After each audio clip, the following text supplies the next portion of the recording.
Before we dive in, I want to share a story that perfectly illustrates how financial incompatibility can destroy even the most promising relationships.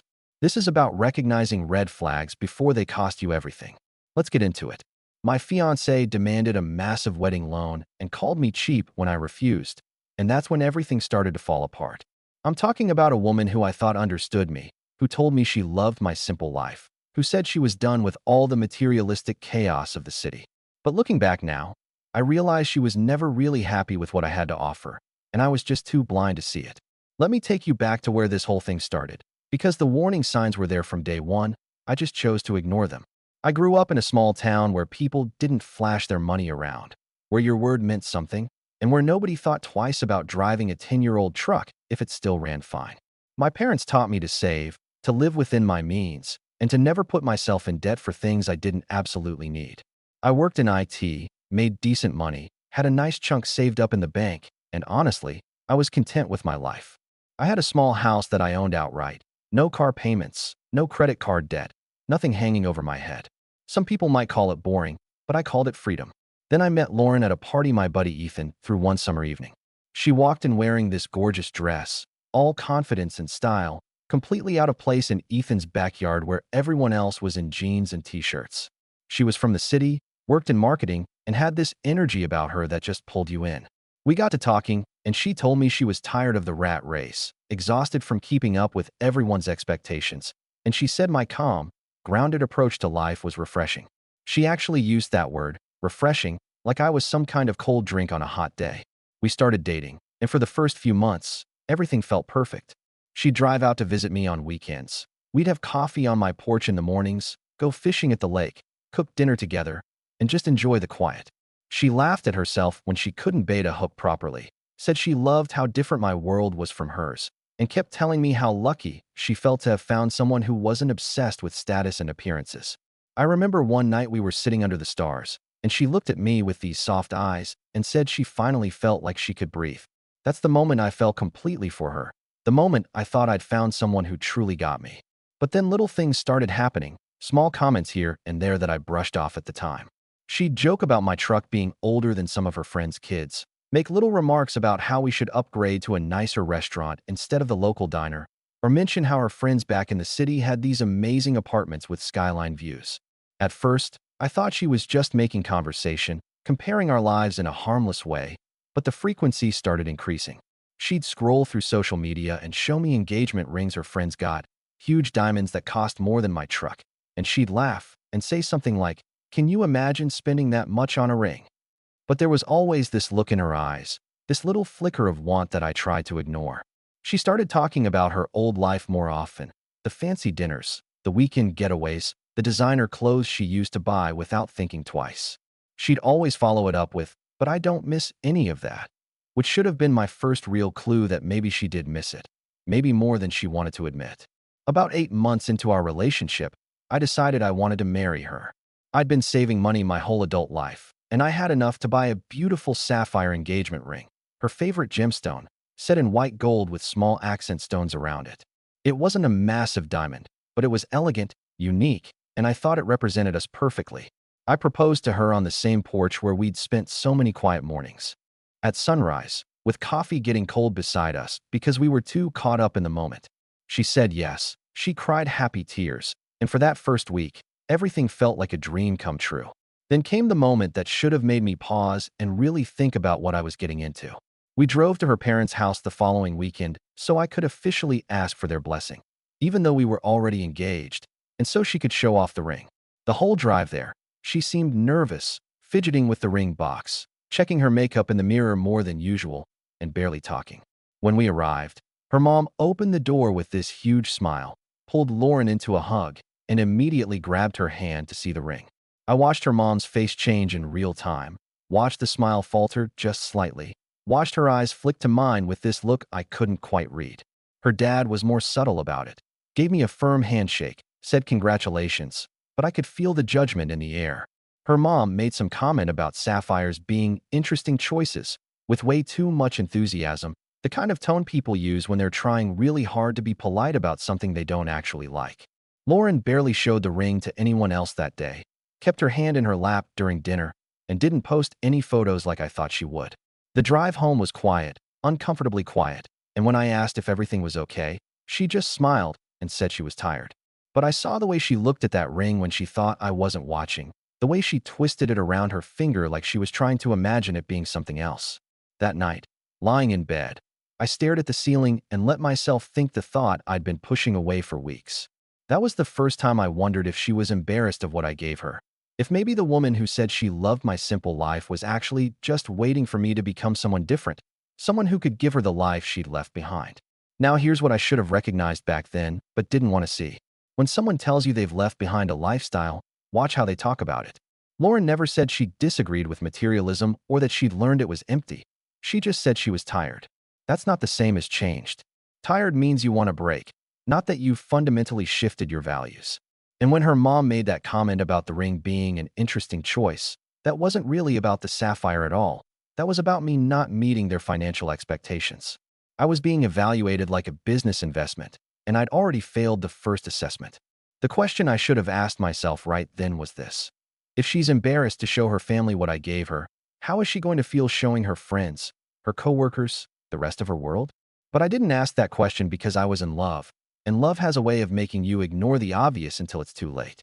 Have you ever stayed in a relationship where you knew something was wrong, but couldn't quite admit it to yourself yet? The foundation was already cracked before the proposal even happened. When someone consistently compares your life unfavorably to their past, they're telling you exactly what they still want, and it's not what you're offering. The wedding planning started innocently enough, or at least that's what I told myself when Lauren suggested we sit down and make a guest list. I was thinking maybe 50 people, close family and friends, something intimate where we could actually talk to everyone and enjoy the day. She pulled out her laptop and started typing names, and I watched that list grow from 50 to 75 to 100, and she just kept going. When I asked why we needed so many people, she looked at me like I'd asked why we needed oxygen and said it would be rude not to invite her entire extended family, all her work colleagues, her college friends, and obviously everyone from her parents' social circle. I did the math in my head and realized we were looking at over 200 guests, and suddenly this intimate celebration I'd imagined turned into something that felt more like a corporate event. She started talking about venues, showing me pictures of vineyards and historic mansions and waterfront properties that required a year-long waiting list just to book. Every single option came with a price tag that made my stomach turn, but whenever I brought up the cost, she'd wave it off and say we'd figure it out, that weddings were expensive for everyone, that this was normal. I suggested we look at something simpler, maybe the community center where Ethan's sister had her wedding, or even an outdoor ceremony at the lake. But Lauren's face would cloud over, and she'd get this tight smile that told me I'd said the wrong thing. She started using phrases like our special day and once in a lifetime whenever I questioned a cost, like those magic words justified any amount of spending. The catering became our first real fight. I found a great local caterer who did buffet-style service, really good food, reasonable prices, and they had excellent reviews from people in town.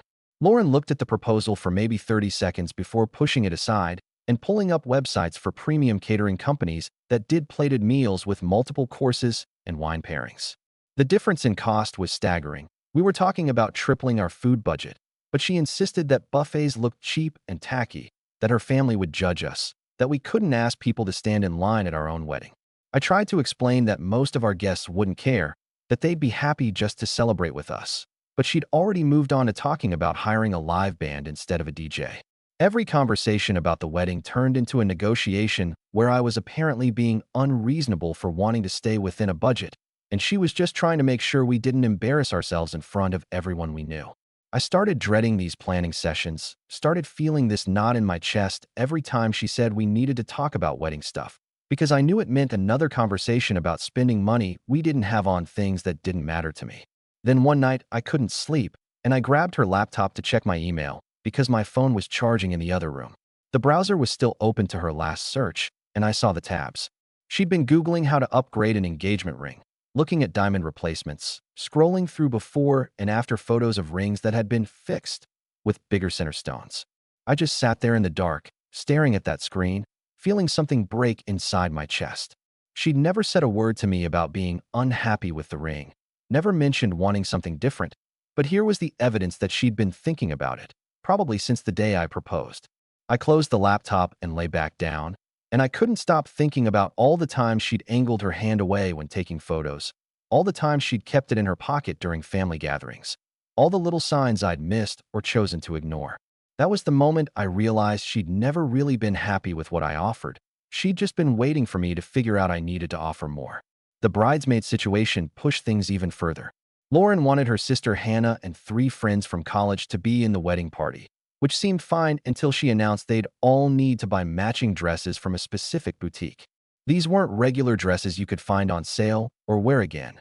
These were custom-ordered bridesmaid gowns that cost several $100s each, plus alterations, plus the shoes she'd picked out to match. Hannah called me one afternoon, her voice tight with stress, and told me she was having trouble affording everything Lauren wanted. She had 2 kids, a mortgage, a tight budget, and she'd already tried talking to Lauren about finding more affordable options. But Lauren had shut her down completely and told her she was being unsupportive. Hannah said she was calling me because she was hoping maybe I could get through to Lauren in a way she couldn't, that maybe Lauren would listen to her future husband even if she wouldn't listen to her own sister. When I brought it up that evening, Lauren's response made my blood run cold. She said if people couldn't afford to be in her wedding, maybe they weren't the right people to have standing beside her, that real friends would find a way to make it work, that this was her one chance to have everything perfect, and she wasn't going to compromise because other people had financial problems. I stared at the woman sitting across from me and genuinely didn't recognize her anymore. This wasn't the person who'd sat on my porch and talked about how exhausting it was to keep up with everyone's expectations. This was someone who was now creating those exact same expectations for everyone around her. The breaking point came when she started talking about her bachelorette party. Her friends wanted to do a weekend in Miami, clubs and beaches and bottle service, and they were expecting all the bridesmaids to chip in for Lauren's expenses on top of their own. We were talking about flights, hotels, party packages, the kind of weekend that would cost each person well over $1,000. Hannah called me again, practically in tears this time, saying she couldn't afford it, but Lauren was making her feel guilty for even hesitating, posting things in the bridesmaids group chat about how this was supposed to be a celebration of sisterhood, and she was hurt that not everyone was as excited as she was. I finally sat Lauren down and told her we needed to have a serious conversation about money, about expectations, about what we could actually afford versus what she wanted. That's when she brought up the loan. She'd already researched it, already looked into wedding loans and calculated how much we could borrow based on my income. And she presented it to me like it was the obvious solution to all our problems. She said everyone took out loans for their weddings, that we'd pay it back over time, that the monthly payments wouldn't be that bad if we just adjusted our lifestyle a little bit. I felt like the walls were closing in, like I was being backed into a corner with no way out. I told her no, told her I wouldn't start our marriage buried in debt for one day, wouldn't sacrifice our future for a party. That's when she called me cheap, said I was selfish and small-minded, asked me if I even loved her because if I did, I want to give her the wedding she deserved. She said I was embarrassing her in front of her family, that everyone could see I wasn't willing to provide for her, that maybe she'd made a mistake thinking I was the kind of man who could make her happy.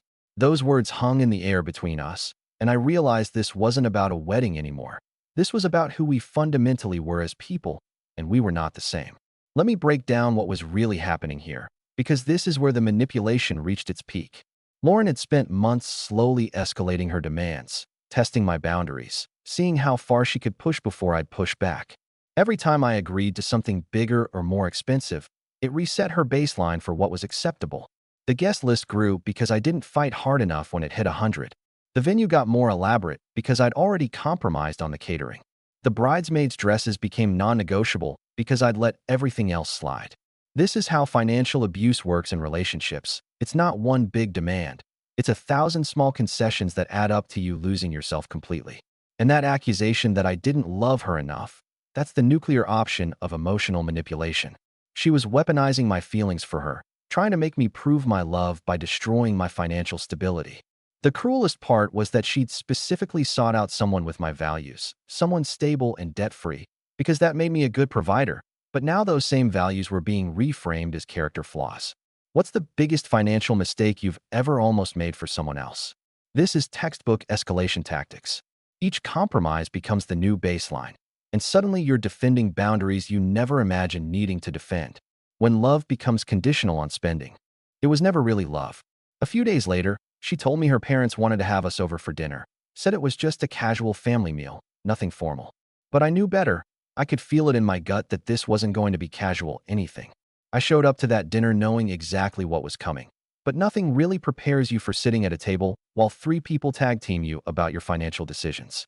Lauren's dad started it off smooth, talking about how weddings were investments in your future, how the connections you made and the impression you left could open doors down the road, how successful people understood that sometimes you had to spend money to show people you were worth knowing. Her mom jumped in with stories about weddings she'd attended, how the modest ones were always remembered as the sad ones, how nobody forgot a beautiful celebration, but everyone forgot a cheap one. Lauren sat there quiet, letting them do the work, occasionally nodding like they were making excellent points she'd never thought of before. They had charts, actual printed charts showing average wedding costs in our region, payment plans for loans, even contact information for a loan officer her dad apparently played golf with. I felt like I was in a business presentation about my own life, except the product they were selling was debt and disappointment. Her dad looked me straight in the eye and said I needed to think about what kind of man I wanted to be, whether I was the kind who stepped up for his family or the kind who let them down when it mattered. That's when something shifted inside me, when I realized this wasn't about love or commitment or building a life together. This was about control and keeping up appearances and funding a fantasy that had nothing to do with me. I set down my fork, looked at Lauren, and waited for her to say something, to defend me, to tell her parents that we'd figure this out together as a couple. She wouldn't meet my eyes, just kept staring at her plate like the pattern on the china was the most fascinating thing she'd ever seen. So I said the thing I'd been holding back for weeks because I kept hoping we'd find our way back to those quiet mornings on the porch. I told them I wouldn't sacrifice my future for one day, that I'd worked too hard to build a stable life to throw it away on a party, that if Lauren needed me to go into debt to prove I loved her, then maybe we wanted different things out of this marriage. The silence that followed was deafening, the kind of silence where you can hear people's brains recalculating everything they thought they knew. Lauren's face went red, then white, and she finally looked at me with eyes full of anger instead of love. Her dad started to say something about me being unreasonable, but I was already standing up, already thanking them for dinner, already walking toward the door. Lauren followed me outside, and we stood in her parents' driveway under the porch light while moths circled above us, and she told me I was making the biggest mistake of my life. I told her I was pretty sure marrying someone who valued a wedding more than a marriage was the bigger mistake, and then I got in my truck and drove away. The next few weeks were brutal in ways I didn't expect. Lauren told everyone who would listen that I was cheap and controlling, that I'd promised her a beautiful wedding and then backed out when it came time to actually pay for it, that she'd wasted 2 years of her life on someone who didn't value her. Her version of events spread through her social circle like wildfire, and suddenly I was getting messages from people I barely knew telling me what a terrible person I was. Ethan told me to ignore it, said anyone who actually knew me would see through it, but it still stung to have my name dragged through the mud by someone who'd told me she loved me just weeks before. I threw myself into work, started going to the gym more, spent time with friends who didn't ask me every 5 minutes if I was okay. And then, about a month after our breakup, I heard through Hannah that Lauren had started dating someone new, a lawyer named Daniel who apparently had money and wasn't afraid to spend it. Part of me felt relieved that she'd moved on so quickly, that maybe now the drama would finally die down and I could start rebuilding my life in peace. But Lauren being Lauren, moving on quietly wasn't really her style.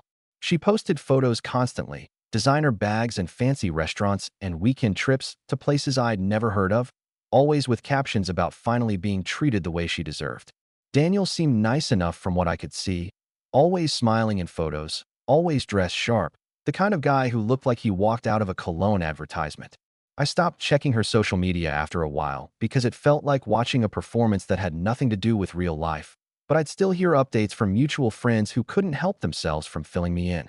Apparently, Lauren was already talking about wedding plans again, already looking at venues and showing off a new engagement ring that made her sapphire look like a toy from a vending machine.